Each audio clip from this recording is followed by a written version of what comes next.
அவர்களின் சகாப்தம் என்றார். அண்ணாவுக்கு அதை நிறைவேற்றுவதற்கு காலம் அண்ணாவை அந்த சாமானியர்களின் சகாப்தத்தை பின்னாடி வர்றது எங்கள் தலைவர் தளபதி விஜய் இன்றைக்கு நிறைவேற்றி காட்டியிருக்கிறார்.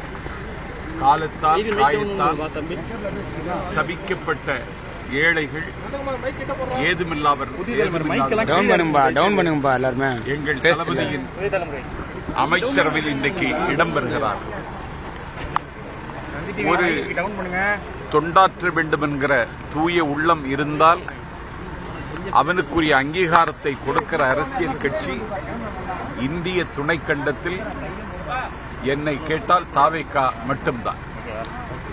பல ஐஸ்வர்யவான்களையும் கோடீஸ்வரர்களையும் அமைச்சரவையில் உட்கார வைத்து பேர அரசியல் நடத்திய அந்த கலாச்சாரத்திற்கு முற்றுப்புள்ளி வைத்து ஒரு ஆறாவது விரலாக அலட்சியப்படுத்தப்பட்டவர்களை அரியாசனத்தில் உட்கார வைத்து இன்றைக்கு ஒரு அதிசயத்தை நிகழ்த்தியிருக்கிறார் விஜய். இவர்களுடைய பெர்ஃபார்மன்ஸ் எப்படி இருக்கும் என்று சில கேள்விகள் எழுகின்றன. தொண்டாற்றுவதுதான் ஒருவனுடைய கடமை, அதுவும் அமைச்சருடைய கடமை. அதை எங்கள் தலைவருடைய கண்காணிப்பில் கட்டுப்பாட்டில் முறையாக செய்வார்கள் என்ற நம்பிக்கையோடு நான் என்றுமில்லாத மகிழ்ச்சியோடு இன்றைக்கு இருக்கிறேன். அண்ணாவுடைய மறு உருவமா நீங்க டிஃபைன் பண்றீங்க? கண்டிப்பா உண்மையா?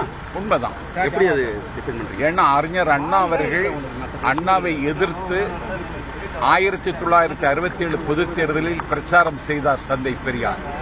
அண்ணா ஆட்சி அமைத்தவுடனே பெரியாரை திருச்சி மாளிகையில் சென்று சந்தித்தார். இன்றைக்கு பகை புலத்தில் அண்ணன் ஸ்டாலின் நின்றார்.